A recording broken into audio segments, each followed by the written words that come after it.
Ya, pemirsa, wacana pemilihan kepala daerah melalui DPRD ini kembali mencuat. Sejumlah partai menggaungkan mengenai hal ini, termasuk juga Presiden Prabowo Subianto yang sempat menyinggung mengenai hal ini, pemirsa, di HUT Golkar Desember lalu. Tapi di sisi lain, ada juga pihak-pihak yang menilai bahwa wacana ini bisa jadi merupakan tanda-tanda kemunduran demokrasi. Lalu sejauh mana kemudian pilkada ini melalui DPRD dapat dilaksanakan dan bagaimana pula nasib dari keputusan MK yang kemudian sudah memutuskan bahwa pilkada ini serentak akan dilakukan maksimal 2,5 tahun usai Pilpres maupun juga Pileg. Malam hari ini kita akan membahasnya bersama dengan sejumlah narasumber yang sudah hadir di Apa Kabar Indonesia Malam. Ada Mas Arya Fernandes, pengamat politik dari CSIS. Selamat malam Mas Arya.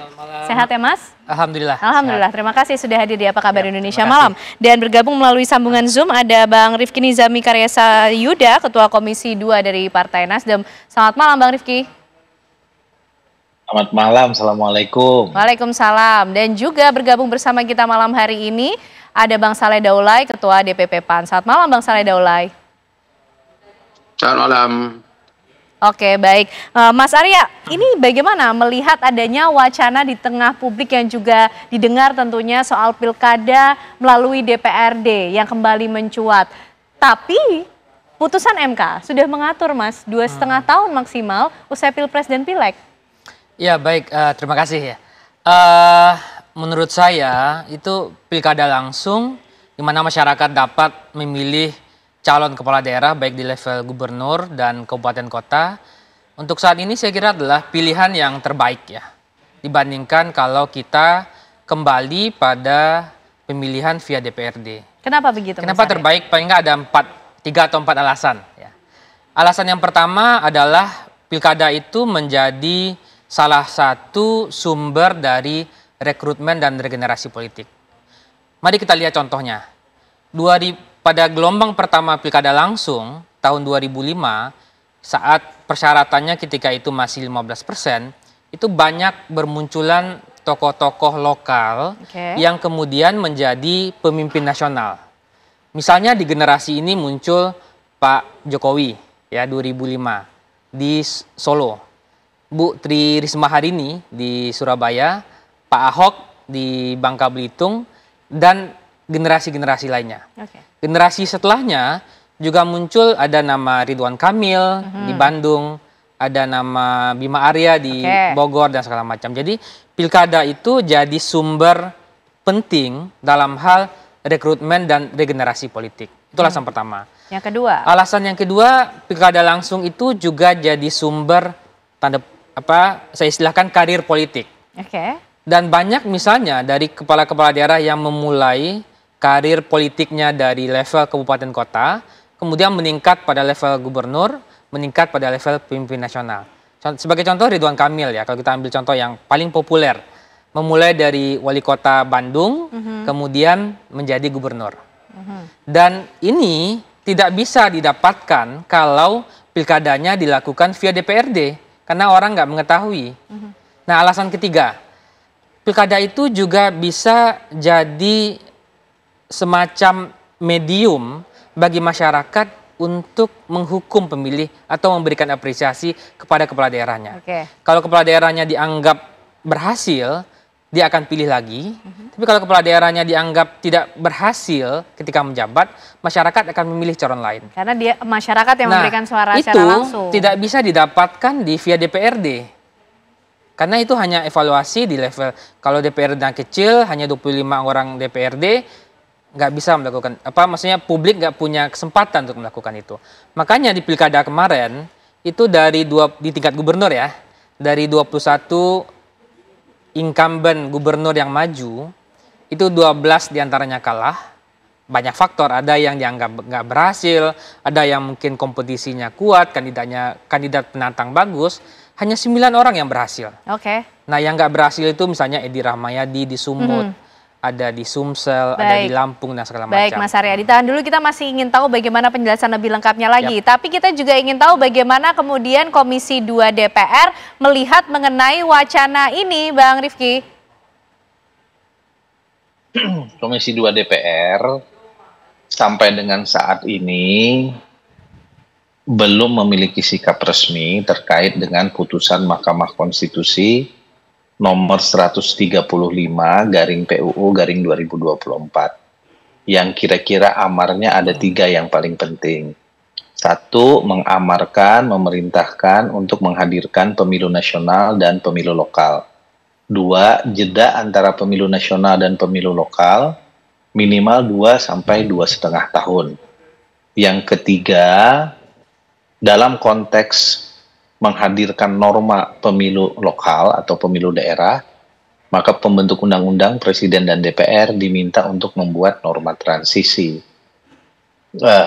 Kami bersama dengan pimpinan DPR masih dalam posisi melakukan kajian yang mendalam terkait dengan putusan Mahkamah Konstitusi ini, karena dari kajian awal yang kami lakukan, putusan Mahkamah Konstitusi ini jika dijalankan, itu justru berpotensi melabrak sejumlah norma konstitusi dan prinsip-prinsip konstitusi. Oh, oke. Yang paling sederhana adalah misalnya kewajiban kita menghadirkan pemilu lokal 2,5 tahun jedanya dari pemilu nasional.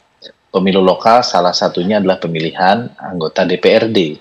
Sementara pemilihan anggota DPRD itu masuk dalam rezim pemilu dalam pasal 22E ayat 1 dan ayat 2 yang menyebutkan bahwa pemilu dilaksanakan 5 tahun sekali dan pemilu itu diselenggarakan salah satunya adalah memilih anggota DPRD. Sehingga kalau kemudian pemilihan anggota DPRD-nya tidak 5 tahun sekali, lebih dari 5 tahun, maka kemudian dia berpotensi untuk kita mengangkangi norma konstitusi itu sendiri. Jadi sulit rasanya menegakkan putusan Mahkamah Konstitusi dengan cara menggeser bahkan mengangkangi norma konstitusi. Terkait dengan diskusi kita malam ini soal kepala daerah dipilih DPRD ataukah dipilih langsung, saya kira norma di konstitusi itu jelas, pasal 18 ayat 4. Gubernur, bupati, wali kota, masing-masing sebagai kepala pemerintahan, provinsi, kabupaten, kota dipilih secara demokratis. Pasal 18 ayat 4 ini adalah buah dari amandemen kedua konstitusi tahun 2000. Lebih duluan lahir dibanding pasal 22E tentang pemilu yang tadi saya sebutkan. Kenapa kemudian menggunakan kata demokratis? Kita cek asbabun nuzul. Kalau bahasa hukumnya cek original intent pembentuk undang-undang dasar. Salah satu alasan pembentuk undang-undang dasar membentuk pasal 18 ayat 4 adalah memberi keleluasaan kepada pembentuk undang-undang untuk memilih model-model yang paling tepat. Apakah dipilih ini yang menarik, Bang. Dipilih secara perwakilan melalui DPRD atau model lain yang saat ini misalnya mengemuka pilkada yang bersifat asimetris. Dan karena itu kemudian kata demokratis itu bukan tidak sadar dihadirkan oleh pembentuk konstitusi, sangat sadar. Karena setahun berikutnya tahun 2001 pembentuk konstitusi merumuskan pasal 22E ayat 1 ayat 2. Pemilihan umum dilaksanakan 5 tahun sekali, pemilihan umum diselenggarakan untuk memilih Presiden Wakil Presiden, anggota DPR RI, anggota DPD RI, dan anggota DPRD. Tidak dimasukkan pemilihan kepala daerah di dalamnya. Nah, karena itu, dengan menggunakan optik konstitusional, maka pemilihan melalui DPRD adalah sesuatu yang konstitusional. Kita tidak menggunakan optik yang bersifat teknikal yang tadi disebutkan oleh Bang Arya. Bang Rifki. Kita menggunakan konsepsi konstitusional terlebih dahulu. Karena secara teknis, pembentuk undang-undang dasar menyadari betul bahwa pilihan-pilihan pembentuk undang-undang ke depan itu akan disesuaikan dengan kebutuhan zaman sesuai dengan politik hukum Bang Rifki, nasional. Pertanyaan selanjutnya, kalau Komisi 2 DPR ini masih mengkaji dari putusan MK, kita juga ingin tahu kemudian model-model demokratis seperti apa sehingga pemilihan kepala daerah ini masih sesuai dengan konstitusi, termasuk juga Bang Saleh Daulay dari PAN yang ikut menggaungkan mengenai pilkada ini akan dipilih oleh DPRD. Tapi dijawabnya nanti ya Bang Saleh Daulay, usai jeda kami kembali untuk Anda pemirsa. Oke pemirsa, itu tadi adalah statement yang disampaikan oleh Mendagri Tito Karnavian. Nah, kita juga ingin tahu nih Bang Saleh, PAN termasuk yang menggaungkan mengenai wacana pilkada ini melalui DPRD saja. Alasannya apa Bang Saleh? Pertama, saya kira kan tadi sudah dijelaskan bahwa pilkada yang dilakukan secara langsung itu ternyata menghabiskan biaya yang tidak sedikit.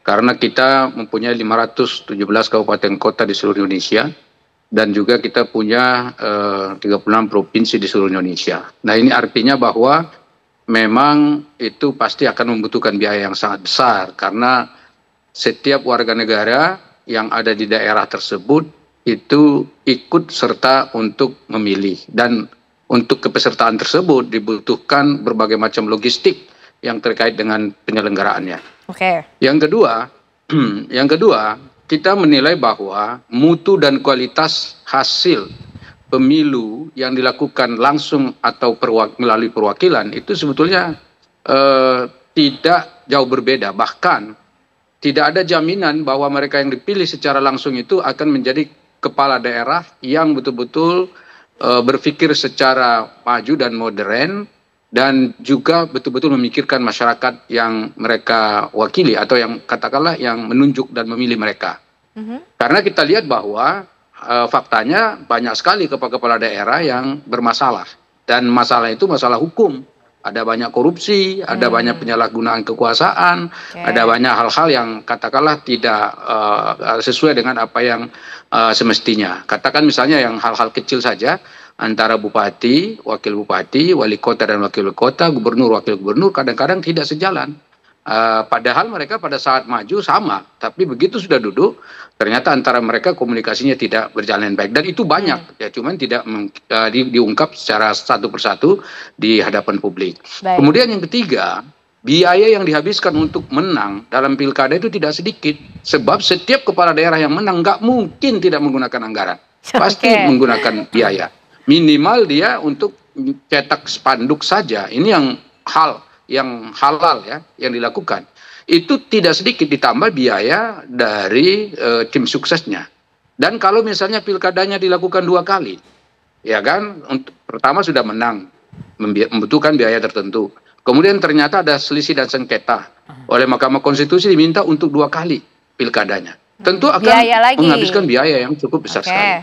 Ya, dan kemudian yang ketiga, waktu yang dipakai untuk melakukan pilkada ini tidak sedikit.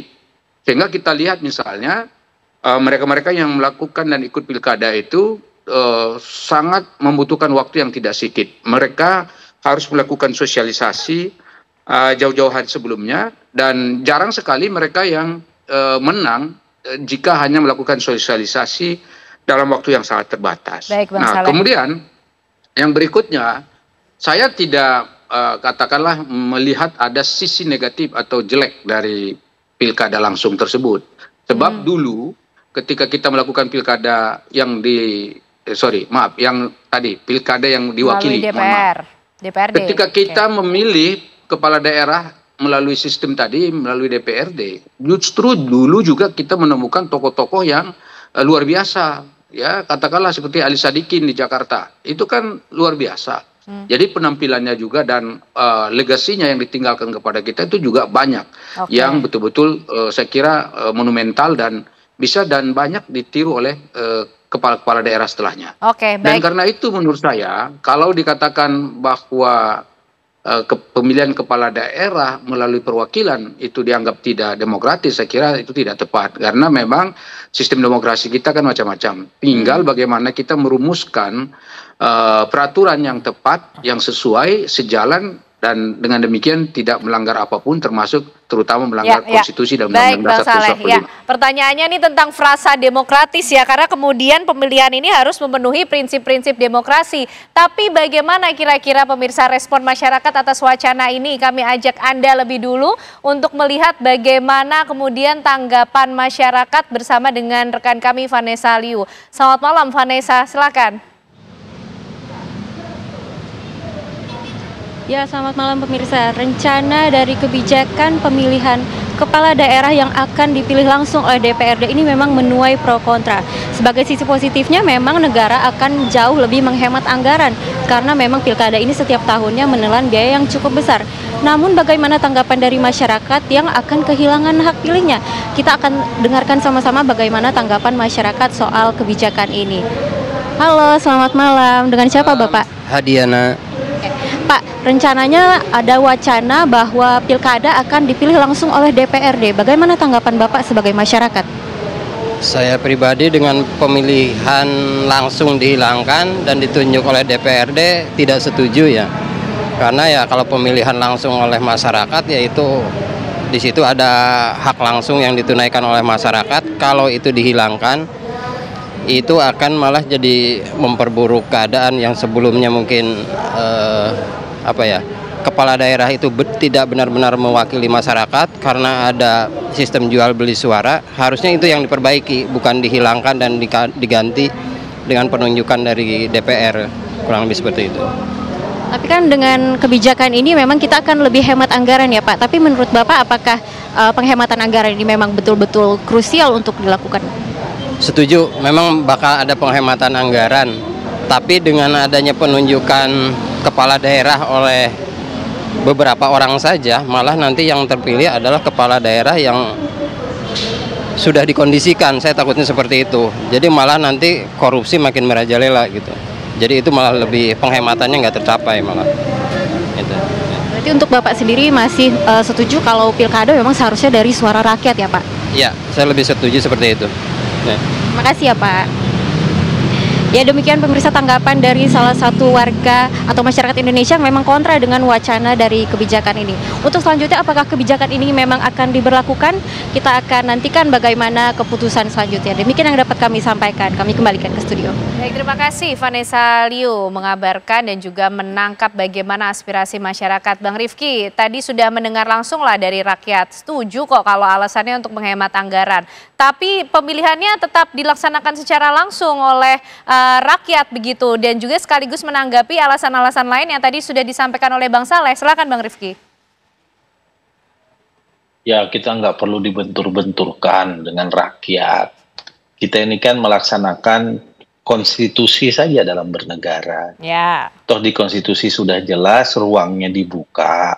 Ini seolah-olah ruangnya dibuka oleh konstitusi, tapi temanya kalau DPRD dibilang nggak demokratis kan jangan juga begitu. Kasihan para almarhum pembentuk konstitusi tahun 2000 itu. Senior-seniornya Bang Saleh Daulay yang dulu dengan segala kecermatannya, dengan ilmu konstitusionalnya, dengan pemahaman kenegaraannya, beliau membuka ruang untuk kita semua berdialektika sesuai dengan kebutuhan zaman untuk melakukan model pemilihan terkait dengan kepala daerah kita sebagaimana amanah pasal 18 ayat 4. Ya. Jadi kalau kami sih di Komisi 2 DPR RI prinsipnya masih sabar menunggu, proses tahapan juga masih lama. Sebagai salah satu alat kelengkapan DPR, kami telah berkirim surat kepada pimpinan DPR. Kami menyatakan mengusulkan seluruh rancangan undang-undang dalam gugusan politik, baik RUU Partai Politik, RUU Pemilu, Pilkada, termasuk kemudian MD3 dan seterusnya, itu kami harapkan digodok melalui hak konstitusional legislasi Komisi 2 DPR RI. Tetapi sepenuhnya nanti di mana dan kapan proses itu akan berlangsung, itu di DPR berdasarkan tatib ditentukan oleh dua mekanisme. Satu bisa melalui rapat pimpinan, atau yang kedua melalui rapat badan musyawarah DPR, di mana kedua-duanya belum mengagendakan kepada kami semua di DPR, termasuk ke Bang Saleh, kira-kira nanti penugasannya dikasih kemana. Nah, Komisi 2 DPR RI dalam konteks itu sekarang mengambil inisiatif melakukan evaluasi terhadap pemilu yang kita laksanakan pada tahun 2024 yang lalu. Baik itu pemilu presiden, wakil presiden, pemilu legislatif, maupun pilkada. Yang pilkadanya sendiri sampai hari ini belum selesai, Ana. Karena kita masih menunggu 2 lagi kabupaten dan kota di Indonesia yang akan melakukan pemilihan ulang. Jadi hal-hal seperti ini juga harus kita buka mata dan telinga kita. Dan saya menjadi saksi sejarah karena saya menjadi Ketua Komisi 2, di mana banyak sekali PSU atas dasar perintah Mahkamah Konstitusi untuk dilaksanakan, dan sebagian besar PSU itu yang harusnya dibiayai oleh APBD masing-masing, APBD-nya nggak sanggup. Kalaupun sanggup, maka Kementerian Dalam Negeri memaksa dalam tanda kutip melakukan exercisement anggaran APBD yang pada akhirnya di lapangan itu menggeser sejumlah program-program kerakyatan yang harusnya dibiayai oleh APBD. Ini kan sisi-sisi yang selama ini nggak kita omongin aja. Kalau kita mau omongkan, ini juga banyak sisi yang harus kemudian kita benahi. Belum lagi misalnya ada kerugian hak konstitusional warga negara ya. Kalau kemudian PSU-nya dilakukan berkali-kali, yang harusnya mereka memiliki kepala daerah definitif 5 tahun penuh misalnya. Tapi kemudian karena PSU, mereka bisa saja memiliki kepala daerah hanya 4 tahun, bahkan 3 tahun setengah. Dulu di Bovendigul, ya 5 tahun yang lalu, mereka tuh punya kepala daerah kurang dari 3,5 tahun. Karena ada 3 kali PSU yang diputuskan oleh Mahkamah Konstitusi.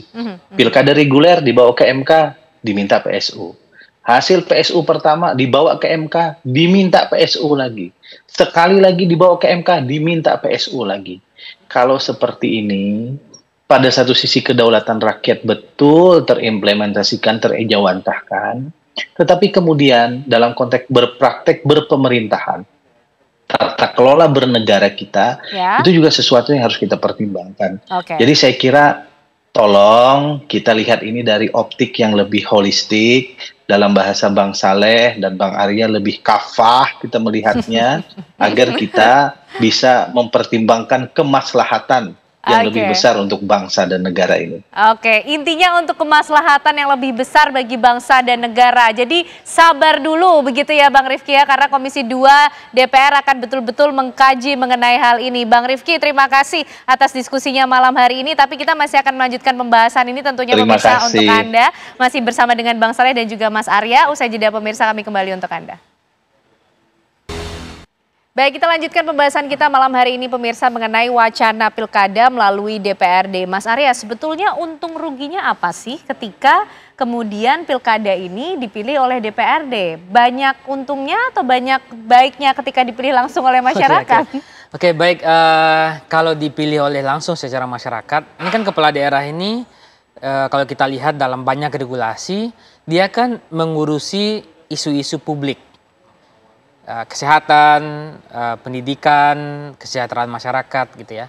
Karena dia mengurusi isu publik, tentu sebaiknya publik juga punya hak untuk menentukan siapa kepala daerah yang akan dia pilih untuk mengurusi isu publik. Nah, tapi kalau via DPRD, kepala daerah hasil DPRD juga mengurusi isu publik, tapi kan masyarakat nggak punya kesempatan untuk ikut menentukan siapa yang dia kehendaki masyarakat ini untuk memimpin daerahnya.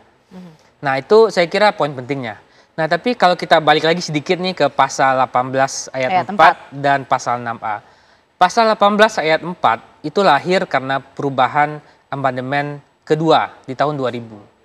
Setahun setelahnya, baru ketika itu MPR merumuskan dalam perubahan ketiga soal pemilihan langsung presiden. Nah, tetapi sejak itu yang kita kenal dengan apa yang disebut demokratis itu adalah pemilihan langsung. Makanya ketika diadopsi dalam pilkada langsung pertama tahun 2005, yang dilakukan adalah pemilihan melalui masyarakat, pemilihan langsung oleh masyarakat. Karena yang dipahami oleh pembuat undang-undang ketika itu, yang dimaksud dengan demokratis itu adalah langsung. Makanya sejak 2005 sampai 2025 itu kita mengadopsi pemilihan langsung karena pemahaman elit dan publik soal apa yang dimaksud dengan demokratis sejak perubahan konstitusi itu pemilihan langsung. Makanya tidak sama pemahamannya tentang frasa demokratis ini ya. Itu yang pertama. Yang kedua soal biaya. Biayanya memang mahal. Makanya sejak perubahan undang-undang pilkada itu ada desain yang dilakukan untuk menyerentakkan pilkada. Dan itu dibuat juga oleh DPR. DPR yang mendesainnya supaya pilkadanya dilakukan serentak, supaya kosnya menjadi lebih murah. Sekarang pertanyaannya bagaimana kalau kosnya besar? Nah, itu juga tugas anggaran dari DPR. Bagaimana menyisir anggaran-anggaran yang memang berbiaya mahal. Misalnya penggunaan teknologi yang bisa menekan biaya misalnya. Jadi perlu transformasi. Jadi saya kira efisiensi juga bisa dilakukan untuk menekan kos tadi.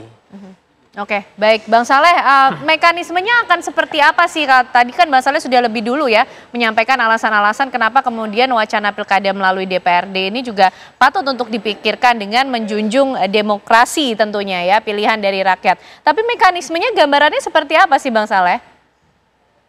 Ya, pertama begini, saya mau komentari dulu tadi dari masyarakat itu. Pertama, soal kepesertaan masyarakat dalam pemilihan kepala daerah itu sebetulnya tetap ada karena kan mereka ikut pilkada juga, pileg untuk DPRD. Ya. Jadi masyarakat semuanya ikut untuk menentukan siapa saja anggota DPRD yang akan dipilih. Dan kalau mereka senang dengan partai tertentu silakan dipilih. Semuanya dijadikan pemenangnya adalah partai tertentu itu.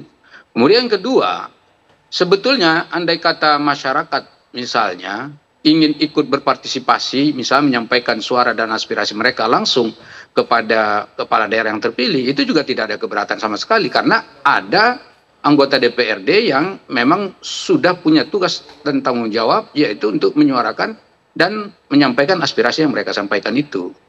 Kemudian yang berikutnya, yang soal tadi, demokratis tadi, itu disebut bahwa demokratis itu adalah pemilihan langsung, itu tidak tepat. Karena yang dimaksud demokratis tidak disebut dengan pemilihan langsung. Kenapa? Karena kalau memang dia mau disebut dengan pemilihan langsung, ya disebut saja dalam undang-undangnya bahwa yang dimaksud dengan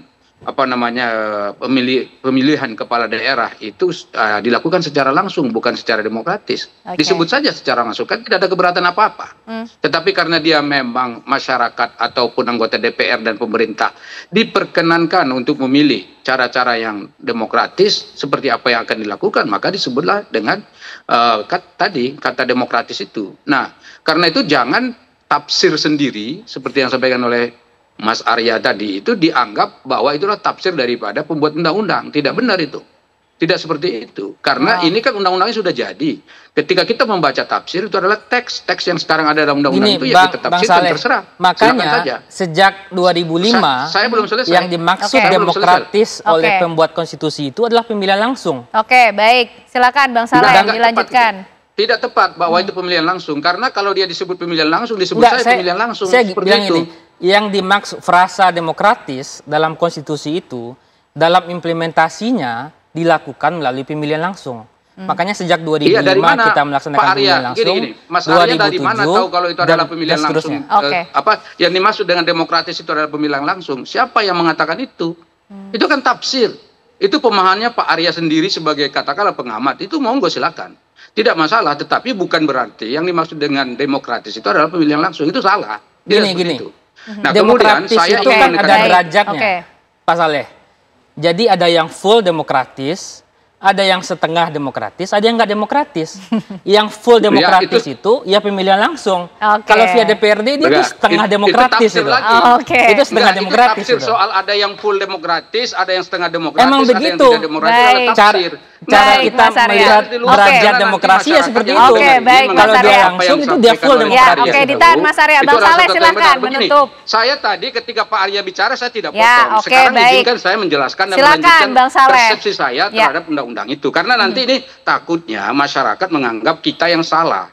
Sebab apa? Sebab sekarang ini kan kita, saya kasih contoh satu saja. Oke, silakan Bang Saleh singkat ya. Satu saja singkat ya Bang Saleh ya. Ya, kemarin itu ada pileg ya, di mana ada salah satu orang anggota DPD tidak diperkenankan ikut untuk pileg, lalu ketika ternyata dia mensengketakan itu di pengadilan, di TUN, ternyata dia berhak untuk ikut pileg DPD. Nah, sementara pileg DPD sudah terpilih 4 orang dari provinsi tersebut. Nah, karena dia berhak untuk ikut pileg lagi, maka dia diminta untuk ikut lagi pileg secara sendiri. Dan untuk pileg DPD-nya. Tahu nggak anggarannya berapa? Anggarannya 350 miliar untuk 1 orang DPD.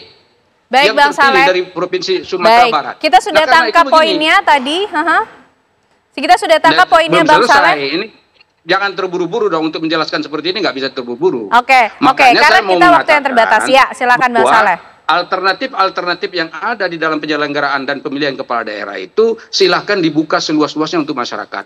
Masyarakat diperkenankan untuk memberikan masukan kepada kita, kepada pemerintah, DPR, dan kepada siapa saja yang memiliki kewenangan untuk merubah undang-undang ataupun memperbaiki sistem yang ada sekarang ini. Sebab sekarang sudah kita catat. Juga menghasilkan kepala-kepala daerah, mohon maaf, yang prestasinya coba lihat. siapa di antara kepala-kepala daerah yang sangat-sangat menonjol karena dipilih secara langsung, dan itu bisa membawakan kebahagiaan, ketenangan kepada masyarakat, termasuk pendidikan, ini masih kesehatan, wacana, kemudian kita pekerjaan, dan lain-lain sebagainya. Betul, ini masih wacana, kita tentu masih menunggu bagaimana nanti akhirnya DPR memutuskan tentunya dengan mengutamakan kemaslahatan bagi kepentingan bangsa dan negara yang lebih baik.